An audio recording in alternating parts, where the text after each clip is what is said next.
പഴയ നിയമത്തിന്റെ താളുകളിൽ കാലം മറന്നൊരു കോണിൽ വിശ്വാസത്തിന്റെയും ദൈവിക ഇടപെടലിന്റെയും മനോഹരമായ ഒരു കഥയുണ്ട്. തോബിത്തിന്റെ പുസ്തകം. അതൊരു കഥയല്ല, മറിച്ച് അസീറിയൻ പ്രവാസത്തിന്റെ മണ്ണിൽ കണ്ണീരിന്റെ ഉപ്പറിഞ്ഞ് ജീവിച്ച ഒരു പറ്റം മനുഷ്യരുടെ ഹൃദയമെടുപ്പുകളാണ്. നീതിമാനായ തോബിത്തിന്റെയും അദ്ദേഹത്തിന്റെ പ്രിയപുത്രൻ തൊബിയാസിന്റെയും ദുരിതകയത്തിൽപ്പെട്ട സാറായുടെയും കഥയാണത്.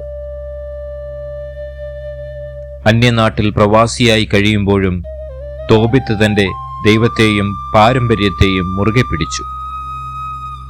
അനാഥമായി കിടന്ന മൃതദേഹങ്ങൾ സംസ്കരിക്കുന്നത് പുണ്യമായി അദ്ദേഹം കരുതി. എന്നാൽ നന്മയുടെ വഴിയിൽ അദ്ദേഹത്തിന് ലഭിച്ചത് പരിഹാസവും നിന്ദയുമായിരുന്നു. ഒടുവിൽ വിധി അദ്ദേഹത്തിന്റെ കൺകളിൽ ഇരുൾ നിറച്ചു.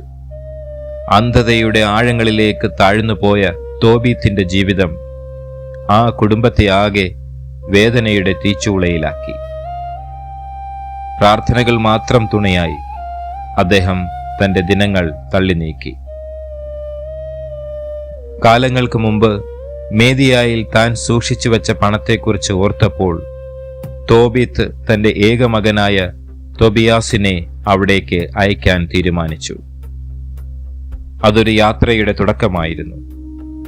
പണത്തിനു വേണ്ടിയുള്ള യാത്ര മാത്രമല്ല, വിധി മാറ്റിക്കുറിക്കാനുള്ള ഒരു ദൈവിക പദ്ധതിയുടെ ആരംഭം. വഴിയിൽ ഒരു സാധാരണക്കാരനായ സഹയാത്രികൻ തൊബിയാസിനോടൊപ്പം കൂടി. എന്നാൽ ആ രൂപത്തിൽ വേഷം മാറിയെത്തിയത് സ്വർഗത്തിൽ നിന്നുള്ള പ്രധാന ദൂതനായ റഫായേൽ ആയിരുന്നു. മേദിയായിലെത്തിയ തോബിയാസ് തന്റെ ബന്ധുവായ സാറായെ കണ്ടുമുട്ടി. സൗന്ദര്യവും സൽസ്വഭാവവുമുണ്ടായിട്ടും അവളുടെ ജീവിതം ഒരു കണ്ണീർ കഥയായിരുന്നു.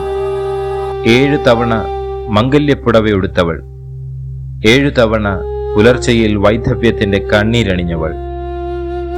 അസ്മോദയൂസ് എന്ന ദുരാത്മാവ് അവളുടെ ഭർത്താക്കന്മാരെ ഓരോരുത്തരായി വിവാഹരാത്രിയിൽ വകവരുത്തി. പ്രാർത്ഥനയോടെ മരണത്തെ പുൽകാൻ അവൾ തയ്യാറെടുക്കുമ്പോഴാണ് തൊബിയാസ് അവിടെ എത്തുന്നത്. റഫായേൽ ദൂതന്റെ നിർദ്ദേശപ്രകാരം ഒരത്ഭുത മത്സ്യത്തിന്റെ കരളും ഹൃദയവും പിത്തവും തോബിയാസ് കയ്യിൽ കരുതി. സാറായെ വിവാഹം കഴിക്കാൻ തീരുമാനിച്ച രാത്രിയിൽ ആ മത്സ്യത്തിന്റെ ഹൃദയവും കരളും പുകച്ചപ്പോൾ ഉയർന്ന ധൂമത്തിൽ ആ പൈശാചിക ശക്തി എന്നേക്കുമായി തുരത്തപ്പെട്ടു. അതോടെ സാറായുടെ ജീവിതത്തിലെ ശാപമൊഴിഞ്ഞു. യാത്രയുടെ ലക്ഷ്യം പൂർത്തിയായി. തോബിയാസ് തന്റെ പിതാവിന്റെ പണവും പ്രിയവധുവിനെയും കൂട്ടി വീട്ടിലേക്ക് മടങ്ങി. ആ മടക്കയാത്രയിൽ കയ്യിൽ കരുതിയ മത്സ്യത്തിന്റെ പിത്തം കൊണ്ട് പിതാവിന്റെ കണ്ണുകളിൽ പുരട്ടിയപ്പോൾ അന്ധതയുടെ തിരശീല മാറി. തോബീത്തിന് കാഴ്ച തിരിച്ചു കിട്ടി. തോബീത്തിന്റെ പുസ്തകം വെറുമൊരു കഥയല്ല. ദുരിതങ്ങളുടെ ഇരുണ്ട താഴ്വരയിലും വിശ്വാസത്തിന്റെ തിരിനാളവുമായി മുന്നോട്ടു പോകുന്നവർക്ക് ദൈവപരിപാലനയുടെ തണലുണ്ടെന്ന ഓർമ്മപ്പെടുത്തലാണത്. പ്രാർത്ഥനയുടെ ശക്തിയും കുടുംബ ബന്ധങ്ങളുടെ ആഴവും കാരുണ്യപ്രവൃത്തികളുടെ പ്രതിഫലവും ഈ കഥയുടെ ഓരോ താളിലും പ്രതിധ്വനിക്കുന്നു.